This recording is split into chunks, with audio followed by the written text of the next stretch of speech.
Dubai बंदा आ तो जाता है जैसे तैसे कर, पकड़ पकड़ के पैसे यहाँ से इधर से उधर से टिकट वगैरह करवा के वीज़ा लगवा के आ गया। देखिए दुबई, सबसे पहले तो मैं कहूँगा कि एक लफ्ज़ जब यूएई आता है किसी के ज़हन में, तो उसके ज़हन में आता है कि लग्जरी लाइफ, एक ऐसा कंट्री के जहाँ पे जाएंगे और दिरहम जो है वो हमारे कदमों में होंगे। Ladies and gentlemen, welcome to Dubai, UAE, the city where dreams touch the sky. Basically बात यह है कि लोग जब यहाँ पे आते हैं तो कुछ ख्वाब लेकर आते हैं, और वो यहाँ पे जब आ जाता है तो उसके बाद उसको जब वो ख्वाबों की ताबीर नहीं मिलती या उसको मिलने के लिए उसको दुश्वारी होती है, तो उसको फिर कितना वो फेडअप होता है, कितना मायूस होता है, और उस मायूसी के आलम में उसको क्या करना चाहिए।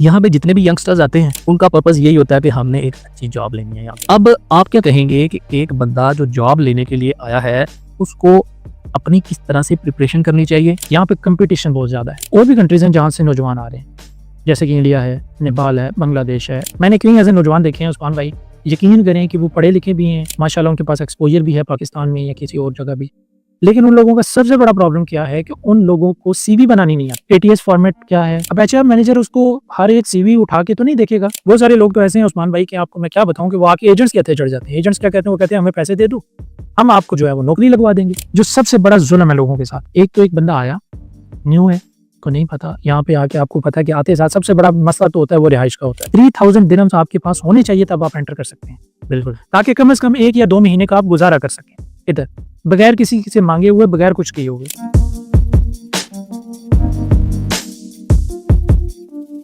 मैंने कहा चलो मैं भी अपनी दुबई में किस्मत आजमाता हूँ, जॉब ढूंढने की कोशिश करता हूँ। मुझे मतलब घबराहट होती थी, मैं कैसे सीवी लेके जाऊँ, एक ऑफिस में कैसे जाऊँ, रिसेप्शनिस्ट से मैं कैसे बात करूँ, बात भी इंग्लिश में करनी थी। तो मैंने फिर अपनी थोड़ी स्ट्रेटजी चेंज की।